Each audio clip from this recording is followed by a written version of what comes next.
good. I thought today was a good work day. Got pads back on for some of the older guys. Really got some speed of the game. You're still a little bit shorter practice, a little modified work. But I thought they came out with good spirit. I thought there were some good plays or some things we got to clean up from today. But I like the competitiveness that showed up. Had more group work. We got some individual. We've been really pushing that the last few days, and today we got more speed on speed work. We'll do the same thing tomorrow. Trying to get that competitiveness flying around. But I thought the guys really had a good day. I like the energy which I saw. And we got to come back and finish up this weekend before these guys get a little bit of time off. But all in all, good day. When you look at some of the guys who have been working scout team during the season, and now they come back and do kind of full, have you seen growth from some of them? Oh, absolutely. I mean, there's guys that, and we saw that through the year. We try to keep as many of the developmental practices Sunday night. This year was a little weird just with so many late games in prime time where we had to come back and, had to make some adjustments just to the calendar. But we've got a lot of good developmental work throughout the season. These guys, we've got a really talented group. And, I mean, you look at that young defensive line group, you look at guys like Omar Graham. I thought he's flashed to me the last couple of days. I really like what I'm seeing there. Some of the young offensive linemen that are pushing some of the young tight ends. I mean, those guys are getting more opportunities and more work. So it's good to be able to get that get these opportunities. Some guys that were on scout team, and then also some guys that were maybe just a little bit in the depth. You got like Rodney Hill, who had to be prepared all year, but you just continue to see him get better and what he brings to this team. Kazai, who we talked about yesterday. I mean, it's good work for all those guys. Do you see a little more? Is there kind of a loose kind of vibe around these kind of practices where you see guys taking more chances? The defense is putting a little bit more energy. Is there a different kind of rhythm to the postseason practice? We're still trying to focus on fundamentals, trying to focus on details, calls. I want that competitive spirit. I want guys to be able to go and compete. And I mean, there's good teachable moments, and there were a couple that. We had a couple poor decisions, things just to be able to correct on a lot of different things, whether it's routes, whether it's coverages, communication, footwork, fundamentals. All those things are you gotta play with spirit to be able to put yourself within that mentality to go and get better. It's ultimately what we want, and I thought that was good today. I mean, there was plays made on both sides of the ball, which you want to see. This is a talented football team. Offensively and defensively, and so you should see plays being made on both sides of the ball. So, I thought that was good, but you definitely think we're going to have to clean up for tomorrow. Have any players shared plans to opt out of the bowl game with you?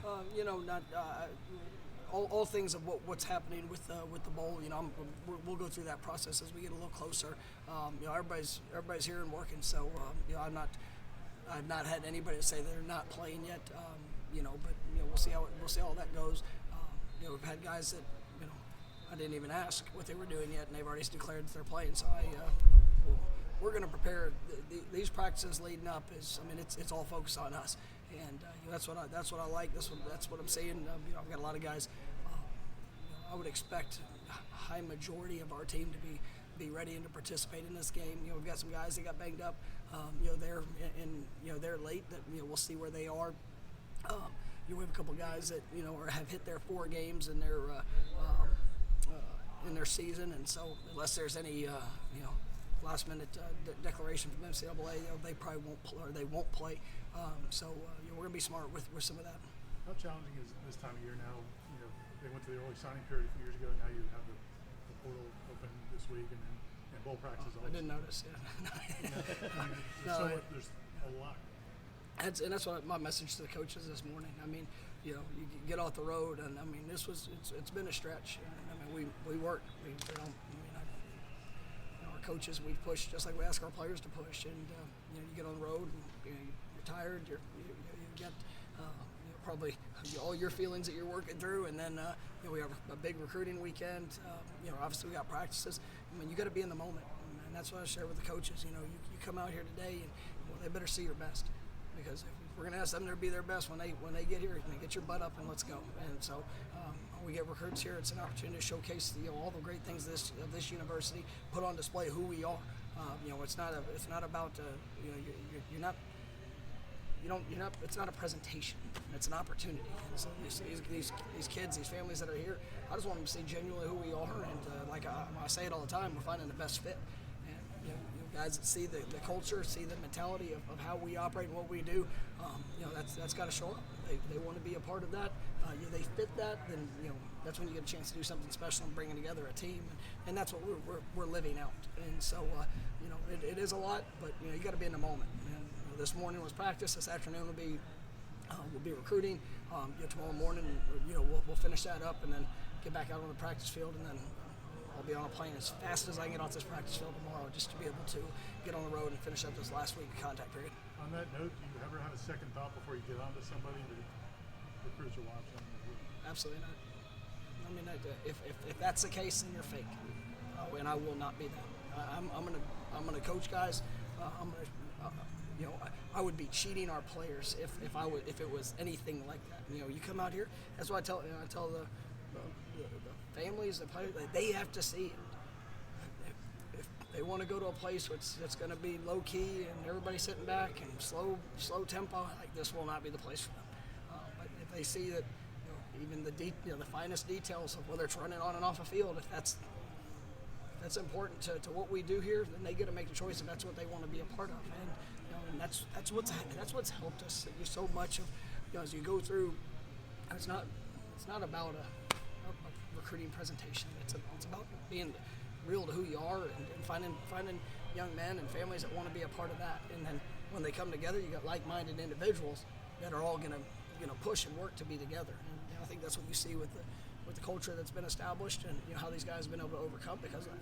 How much of this month is like you and your coaches or your behind-the-scenes guys with roster breakdown for next year? Because you've got 85 spots. And there's a lot of math that comes into it too. It's a daily conversation, and we have part of the expansion of our personnel a year ago was to be prepared for a lot of the things that we had experienced last year, and that we I think we did a good job with in being able to transition a lot of things in our roster, and it's during our bye week, myself, Derek Ray, we've put a lot of time into that. Potential guys leaving, potential guys, what positions do we want to? Are we looking to sign? Where we are with high school recruits? What potential positions in the transfer portal would we look at, or junior college players? And so all those things are discussions year round. But at this point, it's got to be. It's a daily discussion. And I was talking to a few guys yesterday. This is the first year that as I've been on the road. Derek actually, he is basically with me through all transportation. So, he can't go into a school, he can't go in and see any recruit or any of that. But he literally, when I'm in a place, he's talking to all the coaches of everywhere they're at, and so I'm able to be more coordinated, and efficient during all of my. So he's with you on the road, just not going. He's just not going in, which I think it's been really good for us.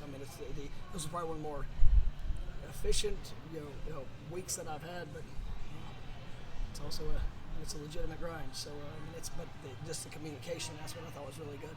When the portal opened up, a lot of guys entered it, and there's kind of a lull right now. Are you guys having to kind of manage the thought that when the bowls end, it's going to maybe get a little bit more active and more names will be out there? You always operate with what you know, and the projections of what could or what might. Every day is an evaluation of where we are, who are we recruiting. It's high school. There's some really good high school players that we're on, that we have an opportunity to get here to Florida State, and that's where I want to continue to build this program. We've had some great players that have come in, and you see the development, you see the growth, but there are some positions where where if you can maybe get a little bit more experience, or to be able to bridge a gap in where you have great youth, but you'll also have some guys that are a little bit older. That's all kind of part of it. You look at our defensive end position. I think that's one that's really over the last couple of years. You got Jared Verse this year was one of the top vote getters in all ACC. And then on the flip side, you also have a redshirt freshman that's defensive rookie of the year. And so you're able to bridge that gap a little bit for guys as they continue to develop. We'll keep that talent base at a very high level, and you just kind of look at that through all positions. Have you guys wrapped up your exit interviews with your players, or is that still an ongoing process? You get a chance to we had every position coach got a chance to meet with all players at their position. Most coordinators met with a majority, and I've met with a good amount of guys that I'll still always be meeting with them from time to time. So guess yes, but that's not always done. Is there a short answer to why you still have to be able to recruit elite high school players well to build a championship style roster? Can you rely on the portal to a heavy extent and build what you need? It's still the right fit. I don't. You look at the roster that you have. I mean, the guys that are returning. Where you're at. I mean, that's how I approach it. And I want to get the best fit for Florida State guys that can come in and grow and develop within your culture. Or there's guys that come in and they're 1 year and they're part of still building the culture. So I don't. It's more of where we are and where we ultimately want to go with the guys that are available. And if I can get a great high school player, that some of them will come in ready to play, some of them will not. But it's still the process of growth. And so there's going to be some teams, especially I wouldn't be shocked to see some teams take 40 guys this year. And that's going to happen. And there's going to be possible with the NCAA rules. If it's it's absolutely going to be possible this year. So you're going to see some mass transitions in rosters, and everybody's going to approach that a different way. So we'll see how it all goes.